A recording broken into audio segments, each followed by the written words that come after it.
warahmatullahi wabarakatuh. Alhamdulillah, nahmaduhu wa nasta'inuhu wa nastaghfiruh wa na'udzu billahi min syururi anfusina wa min sayyiati a'malina. Man yahdihillahu fala mudilla lahu ومن يضلل فلا هادي له أشهد أن لا إله إلا الله وحده لا شريك له وأشهد أن محمدا عبده ورسوله أما بعد. Hadirin dan hadirat yang dirahmati Allah, alhamdulillah kita sambung semula kuliah kita ini. Sebelum itu saya seperti biasa ingin mengulas perkembangan mutaakhir yang mana kebanyakan rakyat Malaysia yang hadir di dalam masjid ini pada hari ini dan juga yang menonton siaran kita ini mengetahui tentang polemik RUU Mufti yang dicadangkan ataupun direncanakan untuk dibentangkan di Parlimen di dalam tempoh yang terdekat ini. Kita memberikan pandangan kita, kebimbangan kita di atas beberapa perkara. Pertama, di atas kesempitan ta'rif yang akan memberikan kesusahan, perpecahan, kafir mengkafir, sesat menyesat di kalangan kaum muslimin.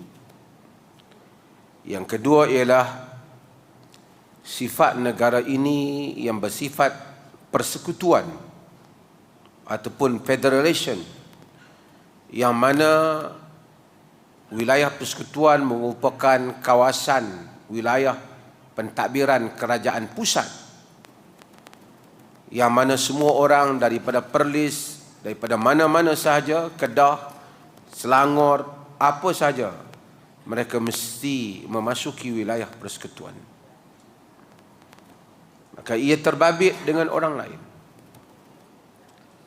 Apa yang hendak dikemukakan itu, seperti mana yang kita semua tahu, ingin menjadikan wilayah pentadbiran kerajaan Malaysia, keislaman seseorang itu tidak mencukupi untuk diiktiraf sebagai terlepas daripada sesat dan salah, melainkan hendaklah dia berpegang kepada sekolah pemikiran Asy'ariyah dan Maturidiyah. Itu pun tidak cukup. Selain daripada isu mazhab 4 yang mungkin ia tidak begitu membebankan, hendaklah dia bertasawuf dengan tasawuf Al-Ghazali dan Junaid Al-Baghdadi. Jika ciri-ciri ini tidak cukup, seseorang yang berada di dalam wilayah persekutuan tidak diiktiraf sebagai Ahlus Sunnah. Dan jika tidak diiktiraf sebagai Ahlus Sunnah dalam kerangka pemikiran persekutuan dan tanah Melayu ini, kita tahu bahawa natijahnya dia berada pada mazhab yang sesat. Itulah yang cuba mereka laksanakan. Dan mereka mendakwa kononnya Asy'ariyah dan Maturidiyah itu adalah merupakan mazhab majoriti rakyat negara ini. Sementara yang mendakwa itu pun bukan saja tidak tahu mazhab itu, nak sebut pun tak lepas. Ada yang sebut Asy'ariyah, ada yang sebut Maturidiyah, ada yang sebut Murudiyah. Belum lagi ditanya apa yang ada di dalam mazhab berkenaan. Bayangkan umat Islam yang begitu luas dan ramai ini nak dipecahkan dan dihukum sesat.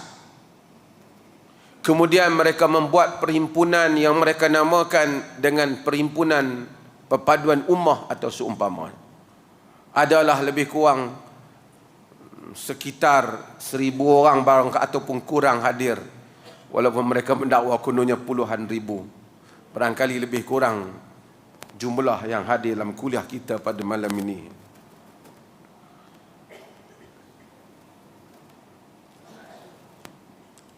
Inilah yang diperjuangkan. Saya menyebut duka cita ia berlaku pada zaman kerajaan Madani yang berbicara tentang inklusif bukan eksklusif. Keterbukaan.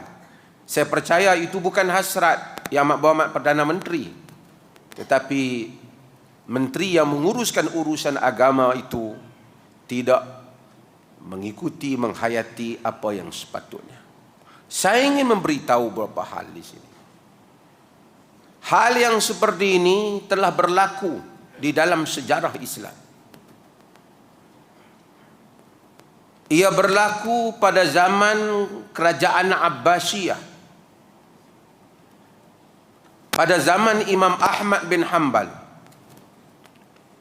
Imam Ahmad bin Hanbal ni dia lahir pada tahun 168 Hijrah. Sebelum lagi Abul Hasan Al-Asy'ari lahir. Dan meninggal pada tahun 241 Hijrah. Abul Hasan tak ada lagi sejarah dia. Belum muncul lagi apa-apa pandangan dia.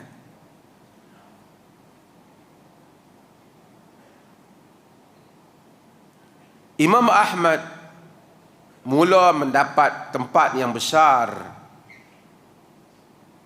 dan menjadi guru yang besar daripada awal, terutama pada zaman tahun meninggalnya Al-Imam Syafi'i rahimahullah pada tahun 204.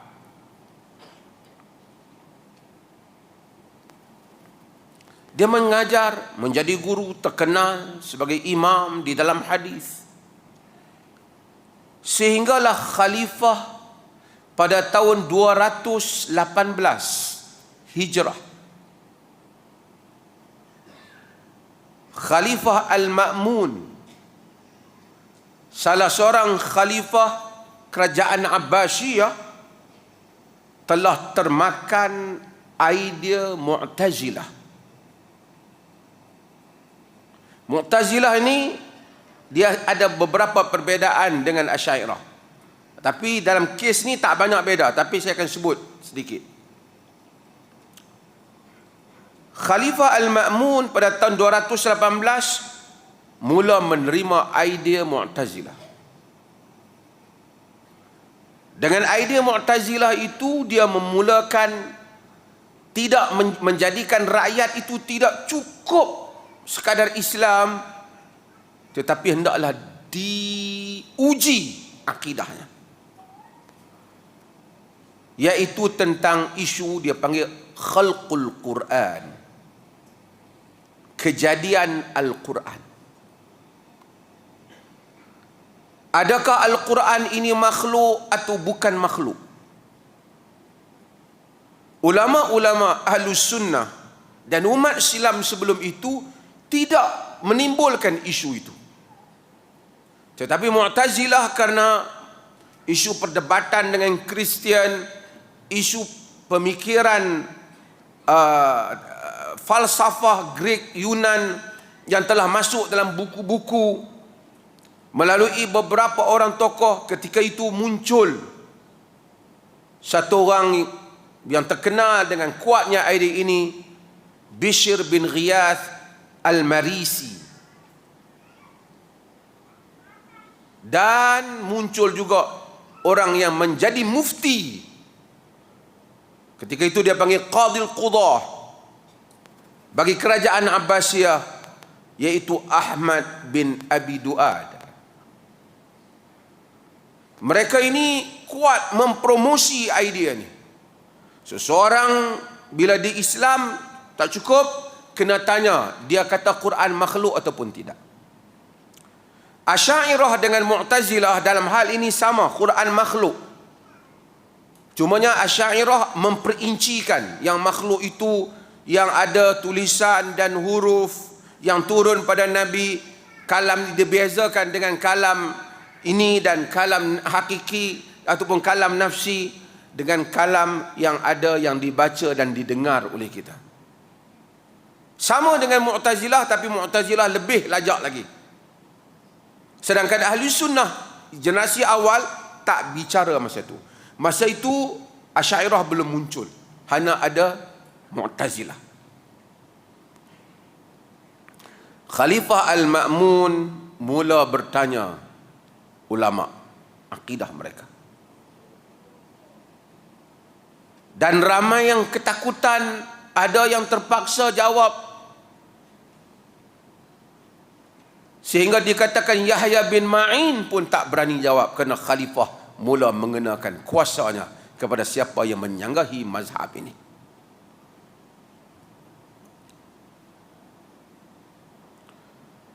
Selepas Al-Ma'mun tidak ada, naiknya Khalifah Al-Mu'tasim. Walaupun Mu'tasim ni bagus tentang cerita dia telah menyelamatkan Amuriyah, tapi akidahnya Mu'tazilah. Mereka telah menguji para ulama. Ada ulama yang terpaksa cakap berbolak-balik, bukan untuk menyelamatkan tauriah, bukan kerana nak berbohong, tapi nak mengelakkan masalah. Imam Ahmad firm menolak benda ini, sehingga Khalifah Mu'tasim menangkap, menguji Imam Ahmad, dan penghasutnya ialah mufti, iaitu Qadhi Qudah ketika itu, ataupun tokoh qadi besar, hakim besar syariah. Dulu tak ada jawatan tu disebut mufti, Qadhi Qudah, Ahmad bin Abi Du'ad. Dia menggerakkan semua gerakan Mu'tazilah, tokoh-tokoh Mu'tazilah dalam negara, dan menyatakan uqtulhu ya khalifah wa damuhu alaina. Bunuh dia wahai khalifah, darah dosanya ditanggung oleh kami. Kan dia layak dibunuh. Imam Ahmad disebat oleh tangan Mu'tasim sendiri. Walaupun Mu'tasim cuba pujuk Imam Ahmad, kau kata, jangan katalah makhluk supaya aku dapat lepaskan kau. Kata Imam Ahmad, datangkan satu ayat dari kitab Allah ataupun sunnah Rasulullah yang membolehkan aku menyatakan hal ini. Disebat Imam Ahmad pada bulan Ramadan dalam keadaan dia berpuasa. Dipenjarakan 2 tahun lebih. Dan semua ulama dan rakyat diuji akidah mereka. Islam saya tak cukup, macam ni lah. Nak kena tahu dia akidah apa, Quran makhluk ataupun tak.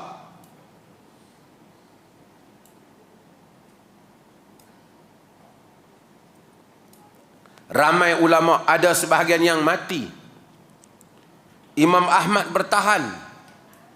Ulama, orang lain tak boleh buat apa, rakyat tak boleh buat apa, khalifah menggunakan kuasa. Ditambat dan disebat Imam Ahmad. Sehingga para ulama menyebut asamallahu al-ummata bi Abi Bakr yaum riddah wa bi Ahmad bin Hanbal yaum al-mihnah. Allah selamatkan umat ini dengan Abu Bakar pada hari peperangan, pada hari riddah, hari murtadnya orang ramai-ramai. Dan Allah selamatkan umat ini dengan Ahmad bin Hanbal pada hari mihnah, iaitu hari ujian, iaitu Quran makhluk ataupun tidak, dinamakan dengan Ayyamul Mihnah. Selepas Ma'mun tak ada, ganti khalifah yang baru Al-Mu'tasim atas mazhab yang sama. tak membenarkan mazhab lain. Imam Ahmad tak boleh mengajar. Jika tuan-tuan pernah mendengar kuliah saya dahulu tentang imam hadis yang besar daripada Andalus, Baqi bin Makhlad, yang datang daripada jauh nak berguru dengan Imam Ahmad, terpaksa setiap hari dia datang sebagai seorang peminta sedekah untuk mendengar satu hadis daripada Imam Ahmad. Kena berlakon, kerana kalau khalifah kena special brand tahu, pasukan kerajaan tahu ada orang yang pergi mengaji dengan Imam Ahmad, akan ditangkap. Ini bukan zaman moden, ini zaman khalifah Islam. Baqi bin Makhlad datang jauh. Imam Ahmad kata min Afrika, ab'ad min dhah, dari Afrika, aghusul bahr, dari jauh terpaksa masuk ke dalam menyeberangi laut. Kata Imam Ahmad, orang sepertimu ini ditolong, tapi kau tahu keadaan aku tak boleh. Jika kau mau, kau datang bagi salam, satu hari satu hadis aku baca. Imam Ahmad terpaksa disembunyikan, tak dibenarkan bertemu dengan orang, takut mengajar, kerana nak menjaga isu Quran makhluk, isu Mu'tazilah. Dan isu ini sama ada pada Asy'ariyah, cuma Asy'ariyah lebih ada detail sedikit.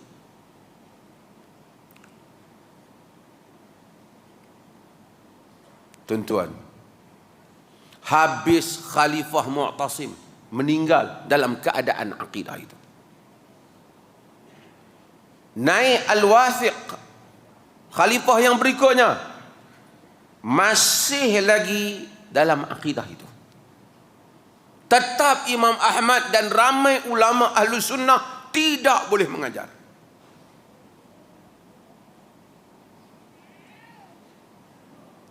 Sehinggalah satu hari ditangkap seorang tokoh. Sebahagian kitab-kitab menyebut namanya Muhammad bin Abdullah, sebahagian menyebut dengan gelaran umum, gelarannya Al-Azra'i. Dia ditangkap dan dibawa ke hadapan Khalifah Al-Wathiq. Al-Wathiq ini kemudian diminta, Al-Wathiq kata, kau dialog dengan Ahmad bin Abi Du'ad, dia punya mufti dah, dia punya qadhi qudah dah.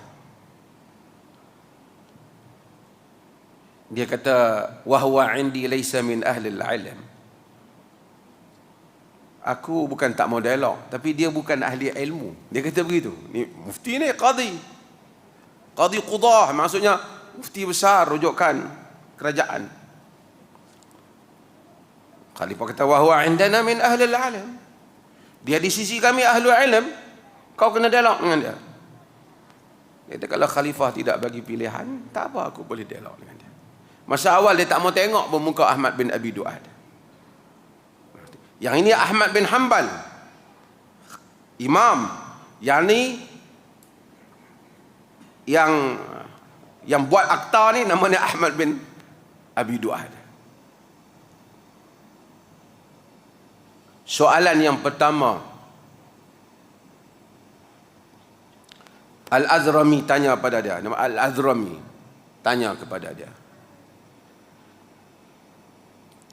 hal Rasulullah wa Abu Bakr wa Umar wa Uthman wa sahabah alimu hadha atau lam ya'lamu?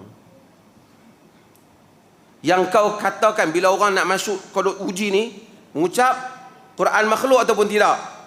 Kalau kata makhluk, okey, lepas. Tidak makhluk, tangkap. Nak uji tu, akidah tu. Dia tanya, adakah Rasulullah, Abu Bakar dan Umar dan sahabat semua, mereka tahu tak apa yang kau tahu ni, masalah Quran makhluk ni? Ahmad bin Abi Du'ad terdiamlah. Kalau dia kata tahu, dia kena bagi tahu dalil. Dia kata, ma'alimu, mereka tak tahu. Dia kata, dahsyat. Kau ada ilmu yang Rasulullah tak tahu. Abu Bakar tak tahu. Omar tak tahu. Adakah kau mendapat wahyu ataupun apa? Tak. Sebenarnya mereka tahu. Dia kata. Dia pusing balik. Dia kata, mereka tahu. Dia tanya, kalau mereka tahu, adakah mereka menyeru kepadanya, mengajarnya, menguji orang tentangnya, bertanya orang apabila orang itu telah Islam, mereka bagi tahu?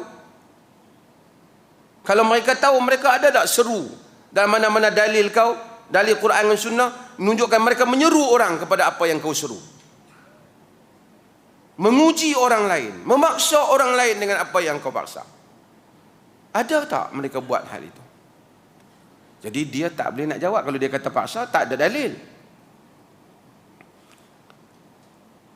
Dia kata tak ada. Ahmad bin Abi Duat kata tak ada. Dia kata,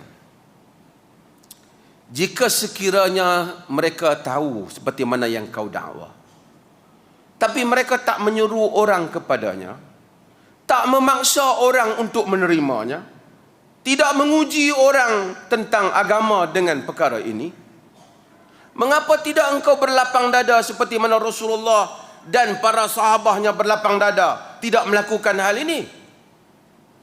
Kenapa engkau nak melebihi mereka? Jika engkau betul, tak apalah kau. Jika kau salah, biarlah kau seorang salah. Jangan nak suruh orang lain pun salah.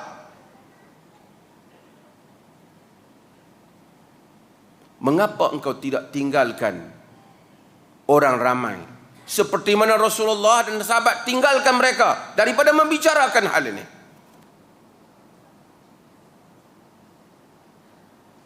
Ahmad bin Abi Duat tak boleh jawab. Dia terdiam.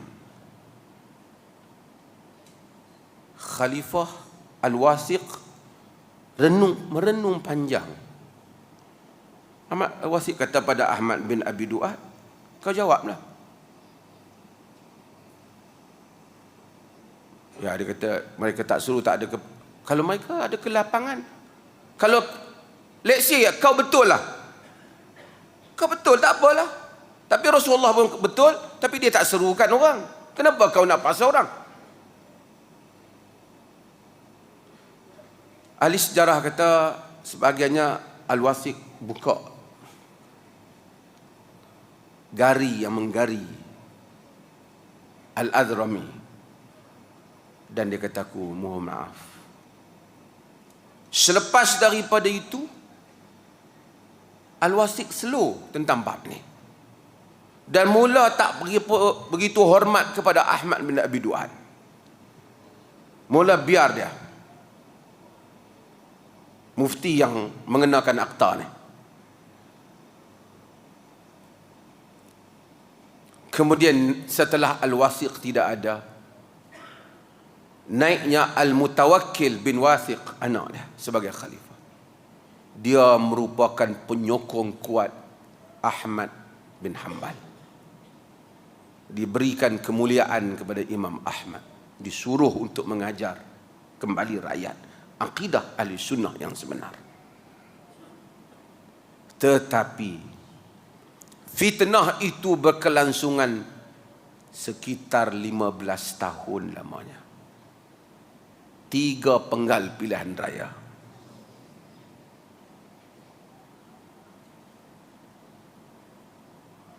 Lima belas tahun Imam Ahmad disebat, diburu, dipenjara, terpaksa menyembunyikan diri, terpaksa berada jauh daripada orang demi satu isu, tidak mau menyatakan seperti yang Ahlul Kalam kata, Quran adalah makhluk. Ini pengalaman sejarah. Kemudian kita tahu dalam sejarah muncul lagi hal yang seperti itu. Ibnu Tumat yang muncul di Maghrib, Ibnu Tomak ni datang kemudian. Dia ni lahir pada tahun 470 lebih, 74 begitu. Meninggal pada tahun 524 Hijrah, beberapa ratus tahun kemudian, selepas peristiwa yang dahulu. Dia memerangi kerajaan Murabitin, menegakkan kerajaan Muwahhidin, mewajibkan akidah Asy'ariyah kali ini. Membunuh dalam satu malam saja 70,000 orang yang tak bersama dengan akidahnya. Buku dia sekarang itu, Akidah Mursyidah itu, diterjemahkan dan disebarluaskan oleh golongan-golongan konservatif ini dalam negara kita. Termasuk yang hadir di dalam perhimpunan-perhimpunan ini. Mereka mengepalai buku Ibnu Tomak ini. Ibnu Tomak ini.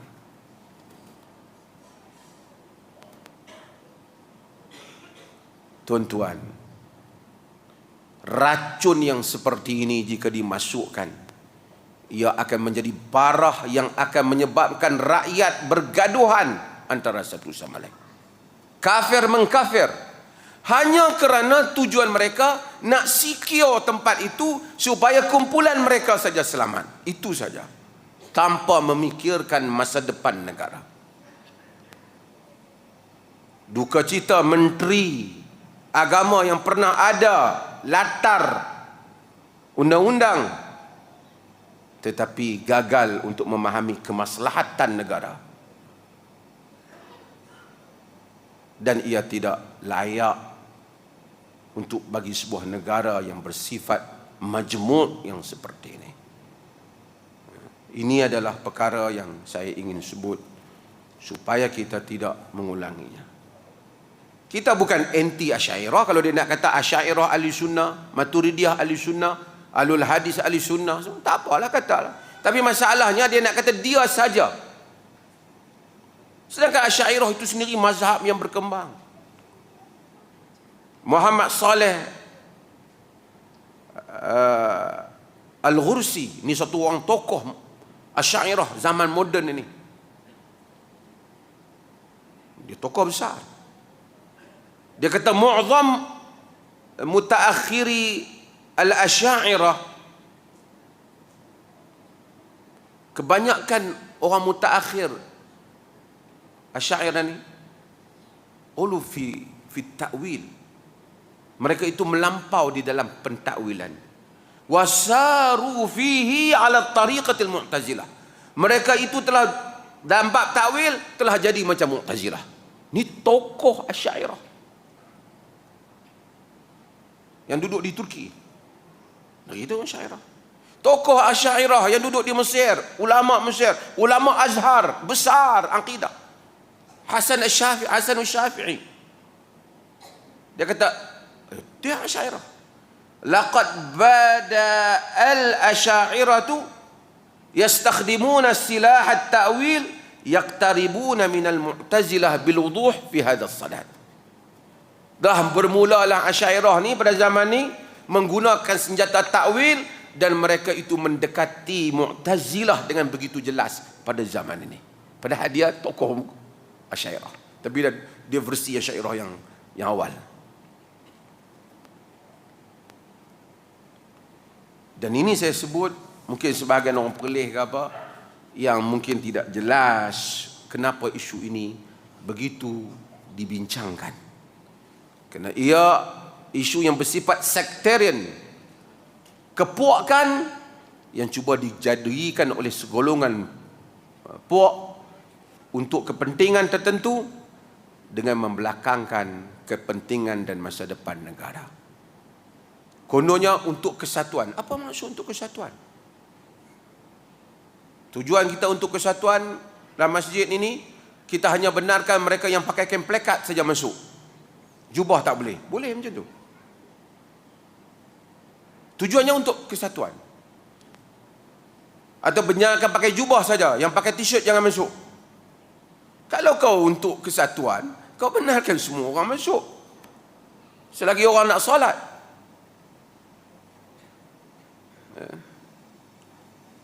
Yang pelik dan menariknya, ketika JISB begitu dahsyat minum air kaki, mengaku Mahdi semua, Tak muncul semua ni. 5 tahun ambil masa, itu pun setelah kita bising. Tiba-tiba isu ini begitu aktif, sehingga bagaikan tidak ada hari lagi.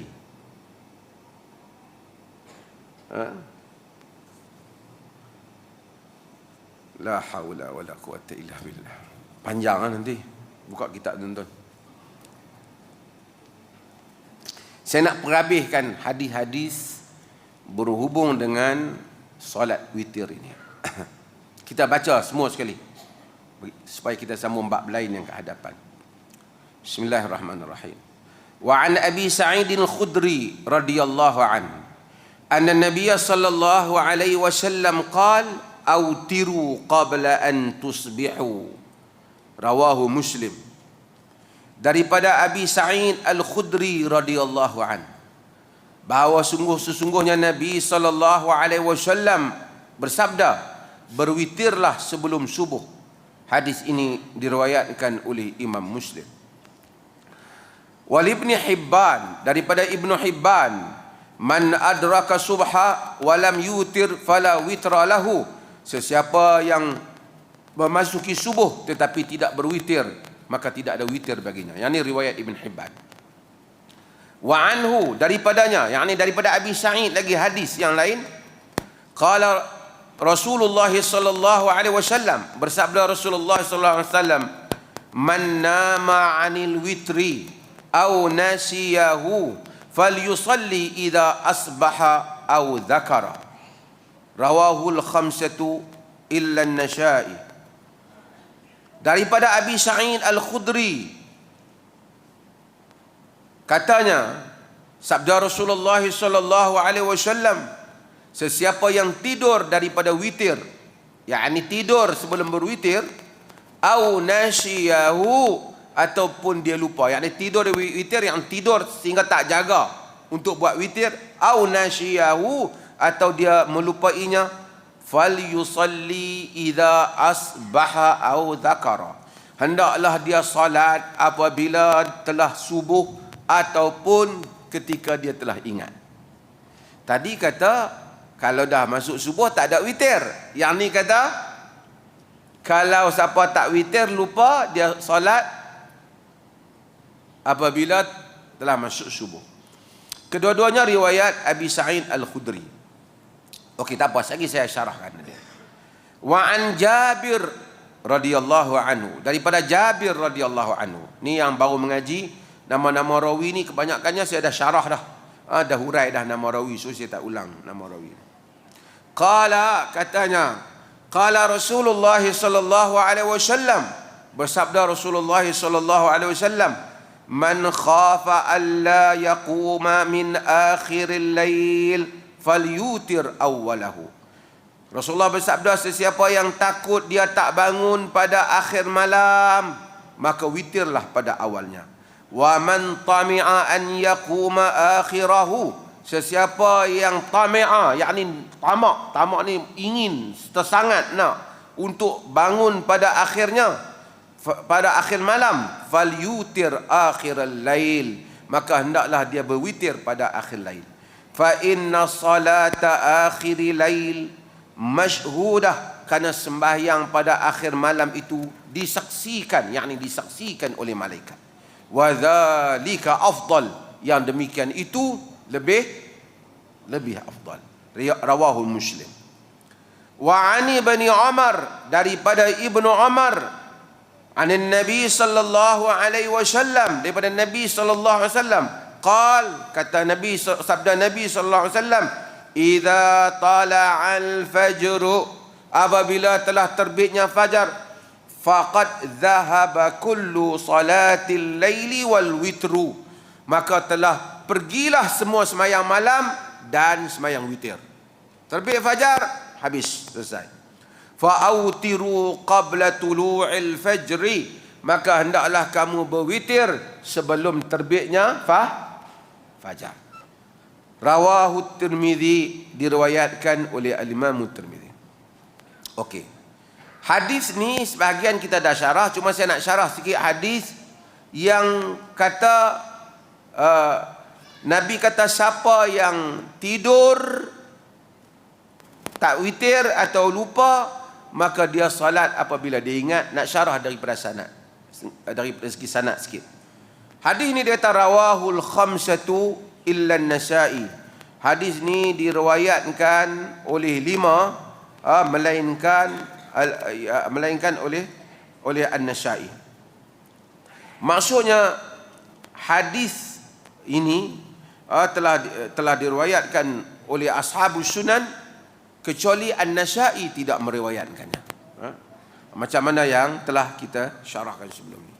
Cumanya hadis ni ada perbincangan yang panjang di kalangan para ulama. Kerana hadis ni walaupun dikeluarkan oleh Tirmizi, dikeluarkan oleh Imam Ahmad, dikeluarkan oleh Ibnu Majah, rawi dia tu, salah seorang tu nama dia Abdul Rahman bin Zaid bin Aslam. Abdul Rahman bin Zaid bin Aslam ni, dia ni dhaif. Dia ni ada 2 beradik. Seorang nama Abdullah bin Zaid bin Aslam. Ni nama dalam rawi ni yang riwayat tu. Yang tu adik-beradik dia juga, yang tu thiqah. Sebab tu kalau nak, bila mengaji hadis ni dia kena study pula. Jangan kita tersilap anak-anak depa tu. Kadang-kadang nama macam nak sama. Seorang nama Abdul Rahman, yang Abdul Rahman tu dhaif. Seorang lagi nama Abdullah bin Zaid bin Aslam, yang itu thiqah, reliable, boleh dipegang. Jadi kalau yang datang melalui Abdul Rahman, dia jadi dhaif. Hadis ni kelima-lima jalan ni dia datang melalui Abdul Rahman. Cumanya ulama hadis bila dia tengok satu hadis tu, kita nak tengok ada nama dia ni dhaif, dia kena semak lagi. Kod-kod datang lagi melalui jalan yang lain yang tak melalui jalan Abdul Rahman tu. Misalnya kita kata kita dengar daripada Pak Mat, Pak Mat dengar daripada Pak Man, Pak Man dengar daripada Pak Daud. Kita kata tentang Pak Mat tu aku percaya, Pak Man tu aku tak percaya. Tiba-tiba Pak Mat kata, bukan saja Pak Man bagi tahu aku, apa nama si Mae pun dah bagi tahu aku. Oh, si Mae boleh percaya. Jadi yang lemah tu dapat dikuatkan balik. Tuan-tuan faham ni? Saya nak cerita, nak bagi faham orang kampung ni macam mana strategi hadis ni. Kita orang kampung tu bukan maksud tuan-tuan duduk kampung. Perlis ni kan bandaraya. Tapi maksudnya nak orang layman yang bukan dalam bidang ni. Jadi dalam kes hadis ni, pertama ulama-ulama yang dhaifkan hadis ni, yang kata hadis boleh semayang apabila ingat ataupun apabila subuh ni, dia kata dhaif. Dhaif tu yang pertama Abdul Rahman tu. Yang kedua dia kata ni riwayat Abi Sa'id Al-Khudri. Nu yang riwayat Abu Sa'id Al-Khudri atas sebelum tu, dia yang Nabi kata autiru qabla an tusbihu, witirlah sebelum subuh tu, bercanggah dengan riwayat tu kuat. Yang ni Abdul Rahman ni ada keraguan. Mana boleh Abu Sa'id riwayat 2 riwayat yang bercanggah. Itu alasan mereka. Tapi bagi mereka yang nak terima riwayat ini, mereka kata di sana ada jalan yang lain, tak melalui Abdul Rahman bin Zaid bin Aslam. Ada rawi lain, iaitu Abu Ghassan Muhammad bin Mutarrif. Rawi ni siqah. Dia pun riwayat yang sama. Kalau kita buang nama Abdul Rahman ni, masih lagi ada jalur tu boleh sampai ke Nabi melalui orang lain. Nak bagi tuan-tuan faham. Okey. Ini secara umumnya. Dan hadis-hadis yang lain yang disebut dalam isu ni. Okey. Apabila kita faham hadis ni, maka timbul perbahasan di kalangan para ulama.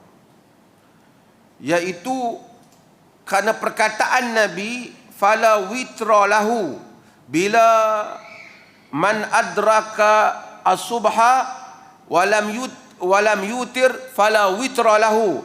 Siapa yang telah masuk subuh dia tak berwitir, maka tidak ada lagi witir baginya. Tidak ada ni apa? Di kalangan mereka kata tak ada, maksudnya telah habislah waktu witir dia. Yang tu yang zahir. Tapi di kalangan para ulama ada pula yang berkata maksudnya telah habislah waktu keafdalan witir. Yang tinggal ialah waktu yang diizinkan saja, tetapi telah hilang waktu al-fadilah. Waktu keutamaan hilang. Waktu keizinan saja yang diberikan. Al-afdaliyah dah hilang, waktu ikhtiar dibenarkan, waktu pilihan dibenarkan. Bila yang kata sebelum daripada solat subuh. Maksudnya sebelum solat subuh, solat witir dulu, lepas tu solat 2 rakaat sunat subuh, pun dah solat subuh. Walaupun dah azan subuh, pendapat yang kedua ni kata boleh. Okey, apa argumen mereka lagi? Okey, kita bahas, nanti kita bincang. Suruh ni azan dulu. Kita sambung semula perbincangan kita. Berdasarkan hadis-hadis yang kita baca tadi, maka para ulama terdiri pada 2 qaul. Qaul yang pertama kata apabila masuknya azan subuh, tamatlah. Masuknya subuh, tamatlah waktu witir. Qaul yang kedua kata masuk waktu subuh belum lagi tamat witir. Boleh lagi selagi mana kita belum semayang solat subuh. Bagaimana mereka, tadi ada hadis dah, mereka kata maksud yang kata subuh tu solat subuh. Alasan mereka, sebahagiannya mereka berasal ada hadis yang dhaif. Asal mereka kerana ada riwayatnya menyebut fasallu fima baina salatil isya ila salatil fajr. Maka kamu semayanglah witir itu di antara salat isya dan solat witir, dan solat fajar. Dia kata solat. Golongan yang pertama kata no, solat yang Nabi maksudkan tu masuknya waktu solat. Panjang perbahasan mereka. Yang sahihnya ialah bahawasanya seseorang itu boleh untuk seseorang itu hendaklah tunaikan witir sebelum masuknya waktu subuh. Kalau dah masuk juga dia belum sembahyang isya, adalah qaul yang kita sebut ni. Dia qaul dalam mazhab Malik, qaul mu'tamad, dan ada juga qaul di kalangan mazhab Syafi'i juga ada pendapat qaul yang begitu. Karena jangan kita nak pegang qaul tu, kita tak apalah sekali lepas masuk subuh kita sembahyang 1 rakaat, tak boleh lah. Tapi kalau dah tak ada dah, Allah, biasanya memang kita jagalah sebelum subuh lah, terlepas lah, mungkin kita boleh pergi pada qaul ini. Isu yang kedua yang dibangkitkan oleh para ulama ialah boleh qada tak witir ni? Boleh qada ataupun tak? Qaul yang pertama menyatakan bahawasanya witir ini setelah diqada, boleh diqada selepas terbitnya fajar dan sebelum solat, maka dia boleh diqada. Kalau dia belum qada sebelum solat subuh, dia boleh qada selepas daripada itu, selepas terbitnya matahari. Alasan mereka hadis tadilah, falyusalli idza asbaha au zakar. Dia salat apabila telah subuh ataupun dia ingat. Antara alasan yang lain, mereka kata solat-solat sunat yang lain pun ada Nabi qada. Ini kan witir yang lebih penting, takkan tak boleh qada.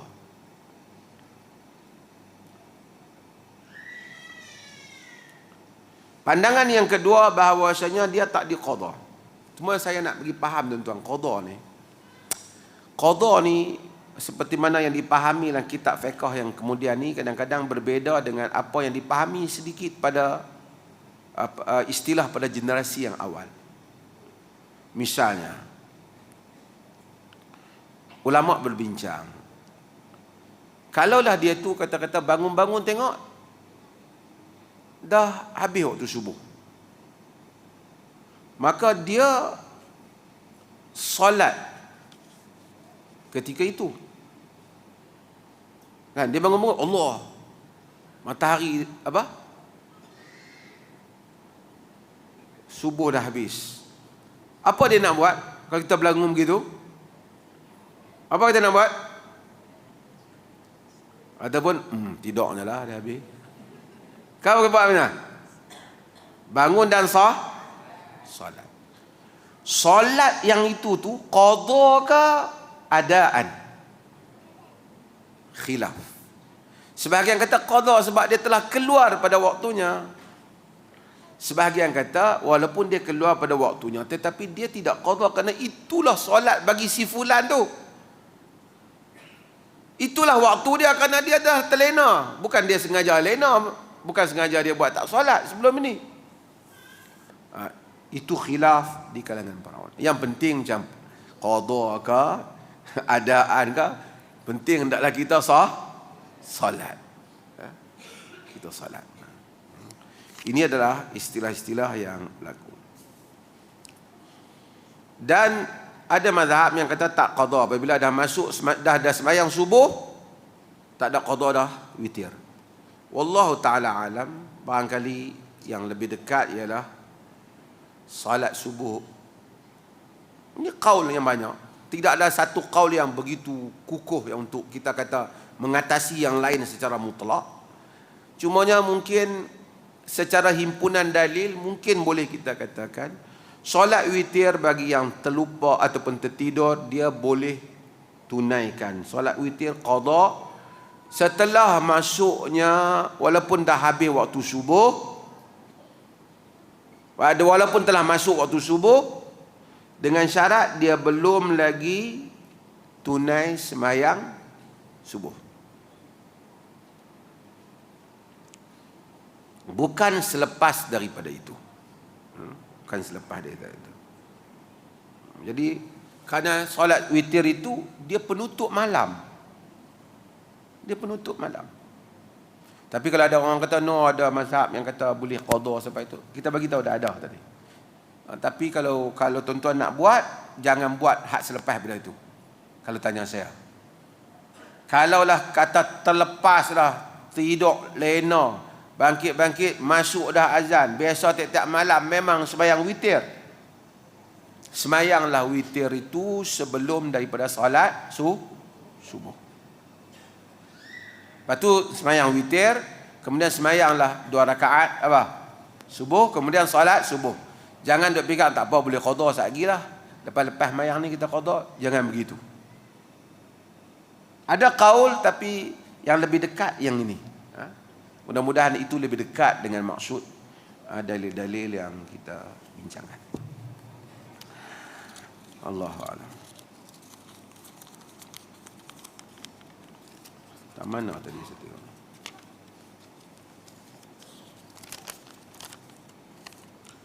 Saya solat maghrib, saya baca sir. Lepas itu ada orang jadi makmum. Ketika itu bacaan saya pertengahan surah Al-Fatihah, perlukah saya jaharkan? Dia jaharkan bacaannya.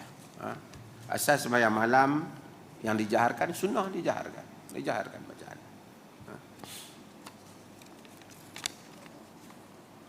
Walaupun ulama ada perbezaan kalau sembahyang seorang dengan ramai.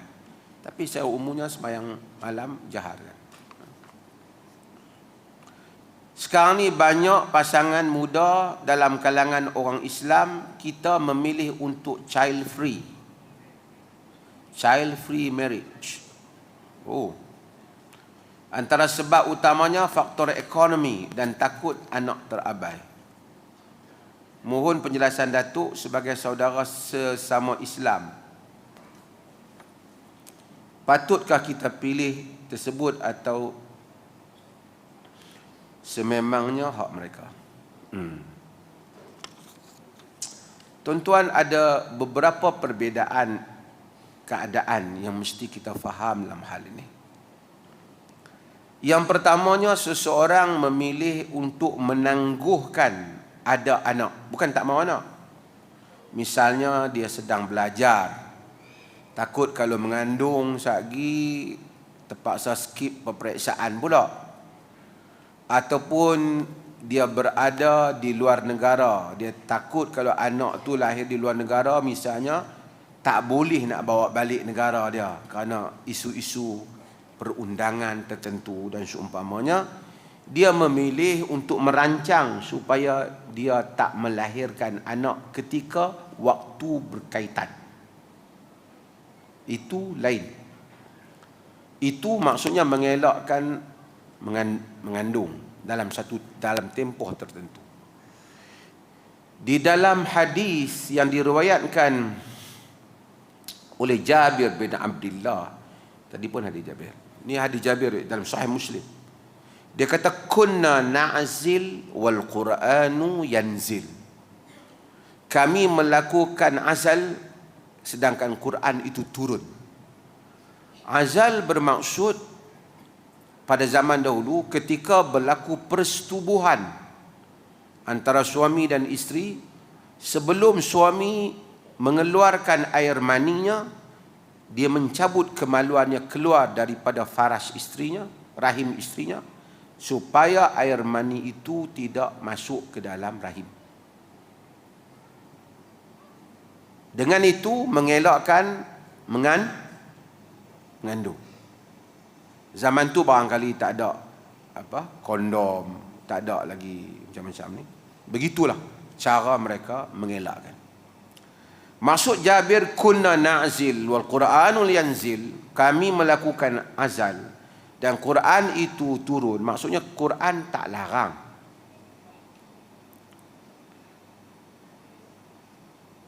Azal itu. Okey.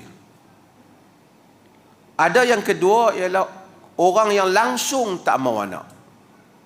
Sebab apa dia tak mahu? Kalau dia kata, doktor kata isteri dia ni kalau mengandung ada risiko.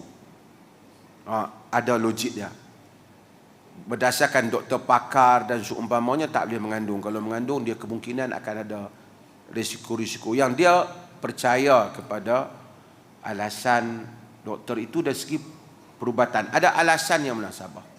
Tapi kalau dia kata, kita ni gaji sikit saja, kalau dapat anak macam mana nak bela anak ni? Ini tak boleh. Ini bererti dia bergantung rezekinya dengan gajinya. Quran kata, wala taqtulu auladakum khasyata imlaq. Nahnu narzuqukum wa iyyahu. Jangan kamu membunuh anak-anak kamu kerana takutkan kefakiran. Kami merezekikan kamu dan mereka. Ada orang ni dia kadang-kadang dia tak faham. Dia rasa kehidupan dan rezeki ni 1,000 tolak 100 jadi 900. Kalau anak ada seorang gaji 3,000, bagi ke anak ni bajet dia 500, kalau anak seorang lagi mai bagi jadi 500, tinggal 2,000 bayar sewa rumah tak cukup. Dia faham macam tu.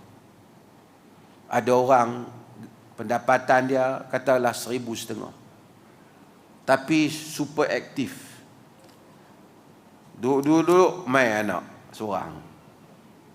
Dalam dia kata seorang letih lah, kita akan gaji sikit, mai pula anak berikutnya gaji punya tu juga membesar dua-dua tu. Mai pula yang ketiga, membesar yang ketiga tu. Soal rezeki urusan Allah Jalla wa'ala. Cuma kena berusaha lah. Dia jangan ada, kalau dia rajin buat anak tapi dia juga memenangi pingat balok peringkat negeri, memang tak boleh lah.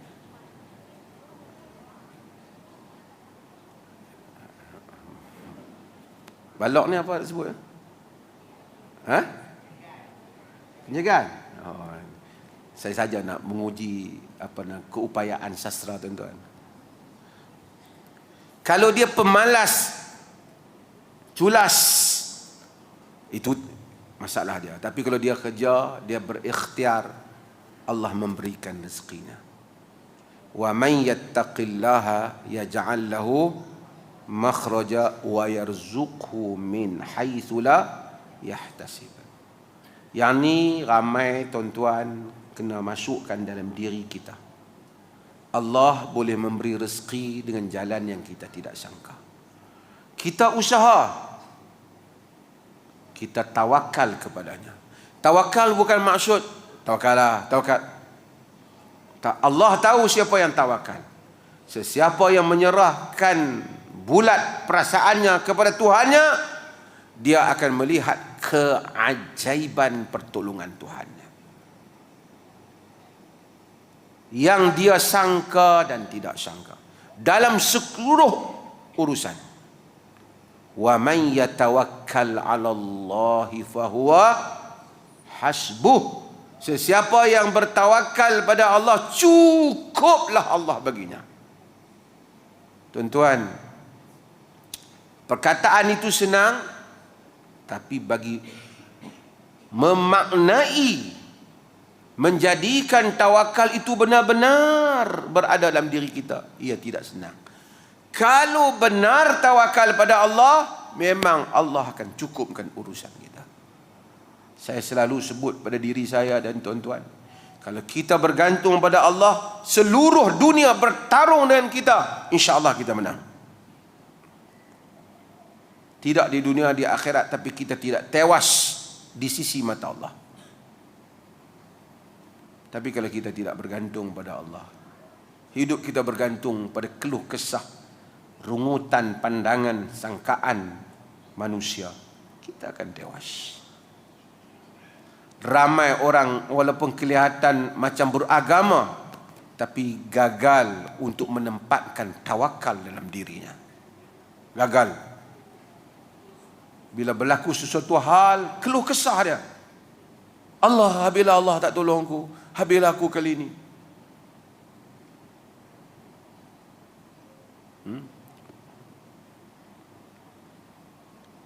Ana 'inda dhanni 'abdi bi. Aku bersama dengan sangkaan hambaku padaku.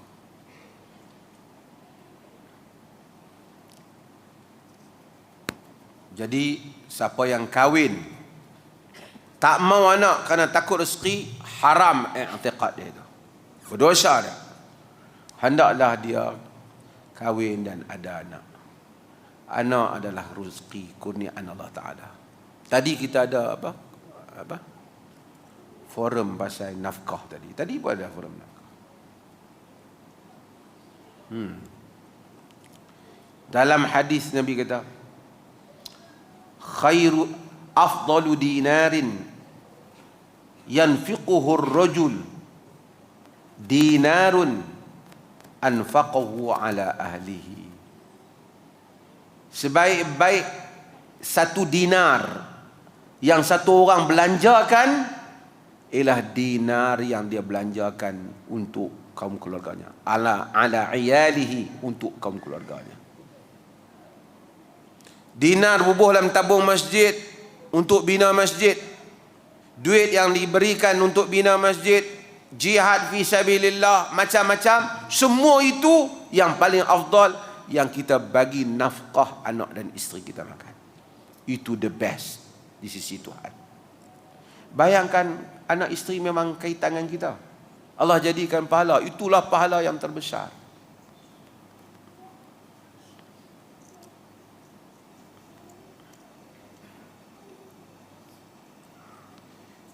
Dan Allah jadikan jika dia belanja, wa huwa yahtasibuha fakanat lahu sadaqah.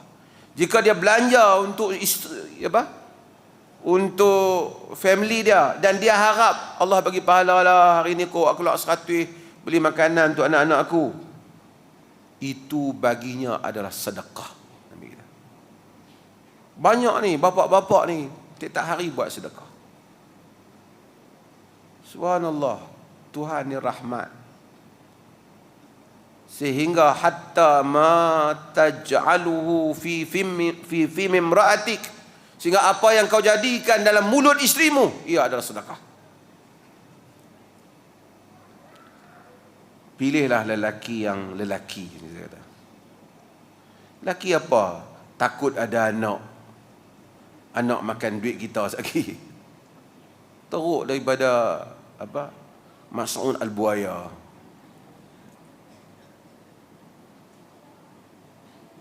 Macam-macam orang fikir. Macam mana? Dia tak tahu hidup ni kebahagiaan dia apa. Nikmat orang ada anak, tengok anak-anak dia membesar. Dia beramal, mengajak isteri dan anak-anak bersolat, mengajar mereka hukum hakam agama, mengajak mereka taat kepada Allah dan Rasulnya. Nikmat. Dapat tersenyum berbicara dengan anak-anak sendiri, zuriat yang akan berdoa kepada dia. Bahkan orang mendoakan agar anak-anak itu bukan saja dengan keluarganya itu di dunia ini, juga di syurga bersama.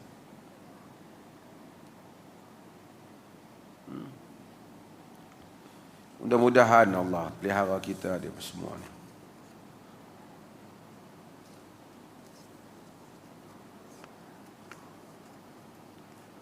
Banyak pula soalan kahwin ni pasal apa? Dah bulan berapa? Oh, bulan 12 nak mai. Apa pendapat Datuk sama ada kahwin terus baru fikir cari duit atau bercinta sebelum nikah seperti yang zaman sekarang? Apa perbezaan lain? Yang nak berkahwin kena ada duit. Kau tidak nak bagi belanja macam mana? Maksudnya kena ada keupayaan memberikan. Man istata'a minkumul ba'ah falyatazawwaj. Siapa yang ada ba'ah ni keupayaan untuk membelanjakan perkahwinan dan menyara peristisi, maka hendaklah dia kahwin. Kan ada itu dulu.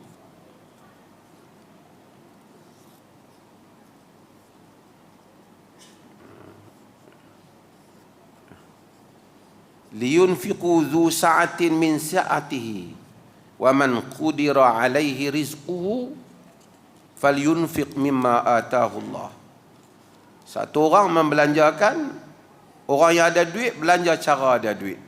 Orang yang luas dia belanja. Orang kaya toki emas macam Bamat ni lain dengan orang apa yang mungkin bukan toki emas. Dia tak samalah. Tuntutan isteri itu tak sama, tadi saya dah sebut dah.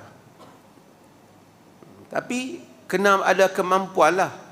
Dan kemudian kena tengok pula kita nak minang anak siapa. Bukan soal dua darjat. Kerana kita pinang anak seseorang tu, kita akan keluarkan dia daripada keluarganya, kehidupan dia, kepada kehidupan yang di bawah kita.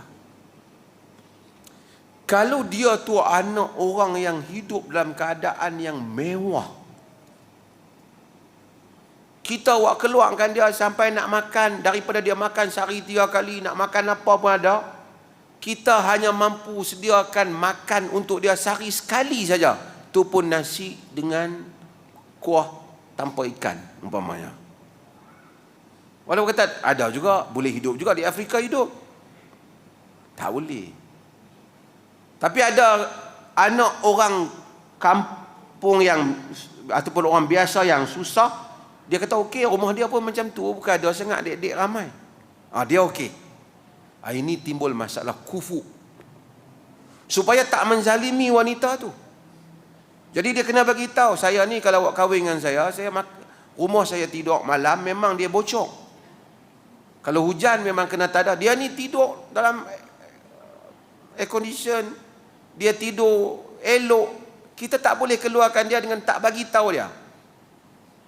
Itu di situ datang masalah kufu. Itu ada. Nah, fiqh adil dalam masalah ni. Dia tak menzalimi wanita. Supaya tidak timbul kebelakangan, aku tak tahu punya teruk macam tu. Dia tak timbul macam tu.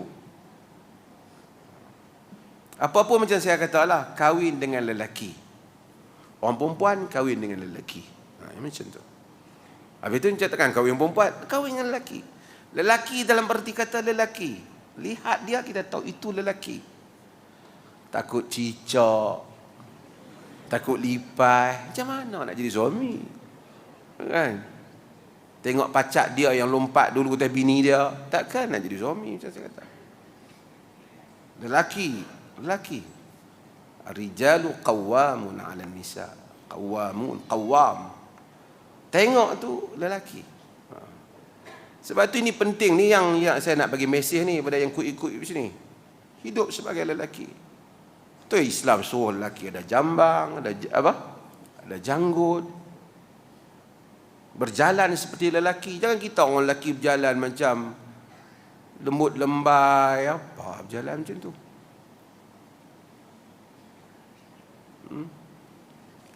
Tu orang panggil beletak lah, tapi memang tu.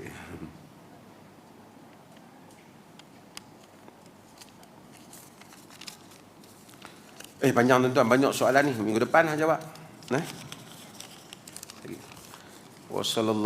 Satu lagi soalan ni.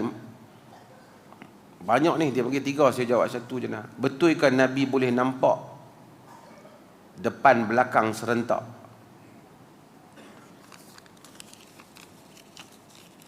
Dalam hadis Bukhari, Nabi kata, inni la arakum min warai kama arakum.